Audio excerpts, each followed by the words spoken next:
installed, it's very much on the high side.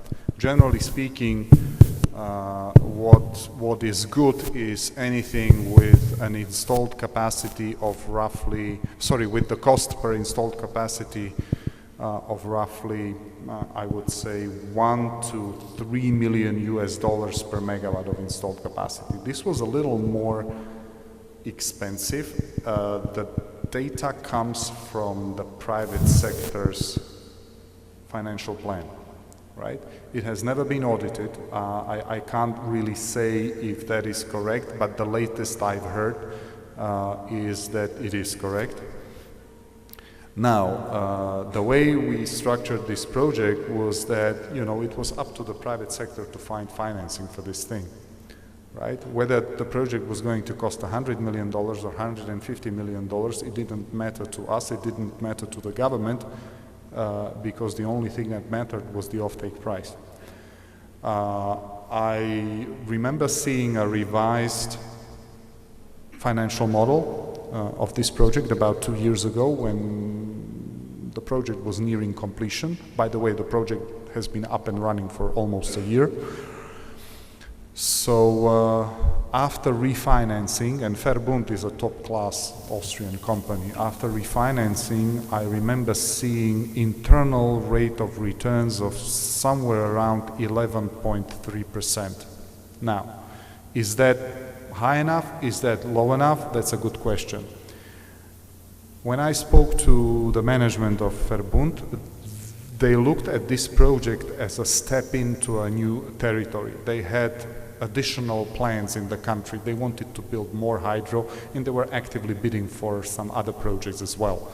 So they were willing to, go for a project that makes less money than what they would have otherwise required, and develop the strategic relationship. And so there were some externalities. So 11.3 in Albania at that time, these days, is probably too low, right?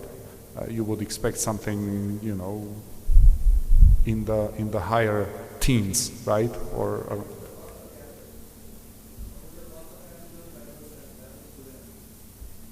I'm sorry.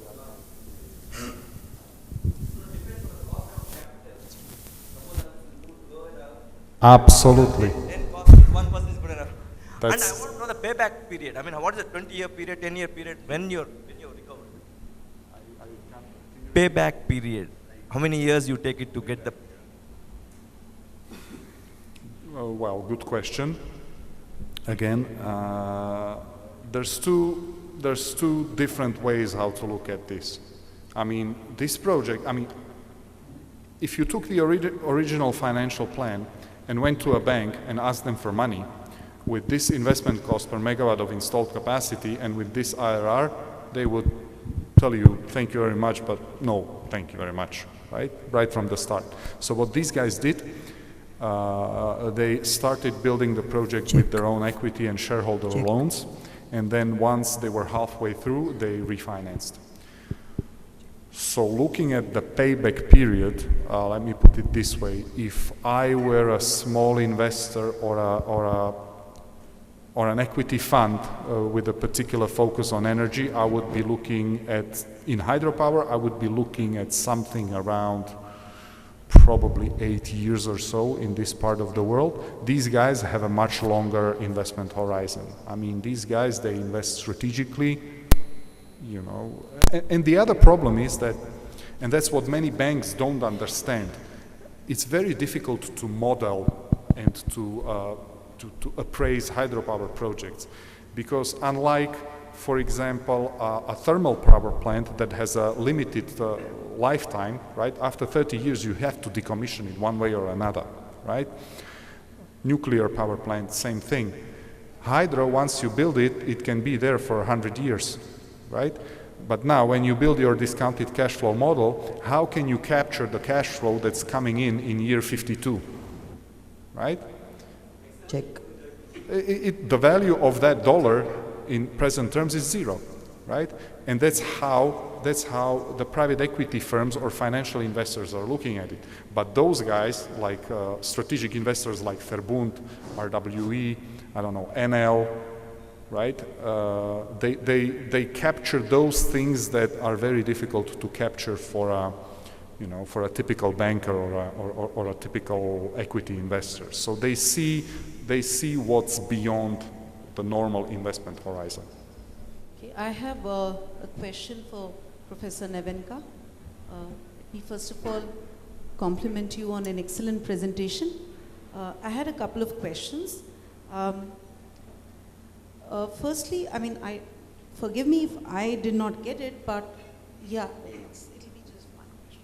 So is a PPP more vulnerable to crisis than any other form of any other model, pure private or pure public? And if so, then how do you devise a more robust kind of a system of financing, especially for emerging economies like India, where you have huge socio-economic infrastructural needs? What makes it particularly vulnerable? I don't think that was very clear. Thank you. Yeah, I think it's really very vulnerable because, as we saw, the cost of financing has tremendously increased. While if we see many countries, they still kept their ratings. So if we have public financing, it's not such an impact on interest rates, on governmental debts. But on the other hand, as I said, a very important reason for PPP is that the government cannot afford to get credits to increase the public sector debt, especially in Europe. If you look at the European Union states now, it's almost more than 80%. I think it's around 90% in euro area. Percent of GDP, public indebtedness, while the allowed level is 60%. So this is one very important reason that even maybe if the public sector investment would be better in terms of value for money, traditional test, it cannot be taken because the government cannot get credits. What would be devices? I've already explained some devices. So to try to attract long-term investors, but with increasing credibility of these projects. So making them more transparent, having very good structure of the project, financial structure of the project should be done in advance and so on. So all these remedies could help to attract, lending institutions, to persuade banks. One thing that was mentioned was also to allow shorter maturities of debts and so on, and refinancing. But of course, in these cases, maybe the government should guarantee if the interest rates are too high. So it's very difficult to say really what could be a real remedy. So in financial crisis, it is difficult to see how to reduce the governmental involvement. So we can see also from financial side, the government has to increase its involvement, which is something that we want to get rid of. But I really think that good structure of the projects, governmental capability, responsibility, transparency, and I would also say really the help of these multilateral institutions that could advise the government. That is very important. If you have the government which doesn't have the right legislation, right people, expertise, people that work, in this field, you cannot get good projects and you cannot attract financial institutions, and also, of course, other project companies into this kind of projects. Just out of experience, during the financial crisis, you saw in whole of Europe two things. Projects that didn't have stress tests. For example, toll roads, if the economy goes down 5% and the project is so crucial that with 3% less cars you go bankrupt, somebody slept during the process.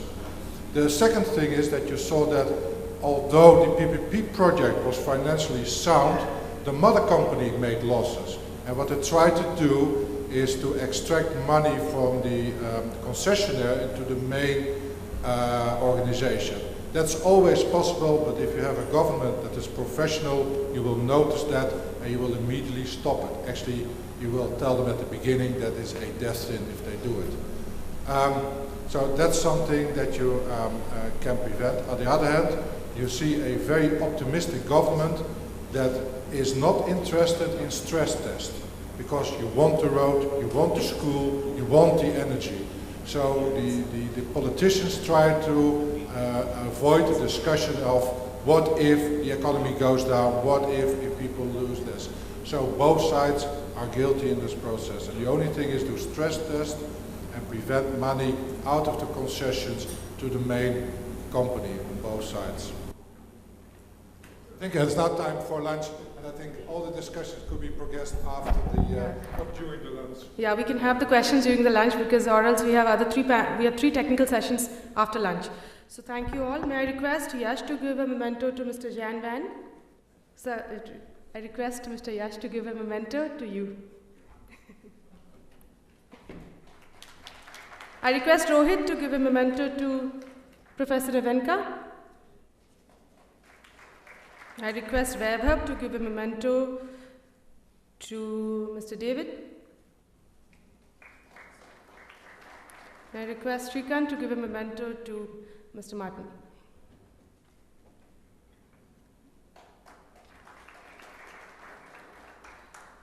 Before we break for lunch, I would like to thank our sponsors for this conference: L&T Metro Rail, Hyderabad Metro Rail, ICSSR, National Small Industries Corporation, and India Infrastructure Finance Company Limited. We thank all our sponsors. We will break now for lunch break for around 45 minutes. We'll assemble in this hall for the first technical session at 2:15. We have the chairs for the session, Professor Raghuram and Dr. Somdev.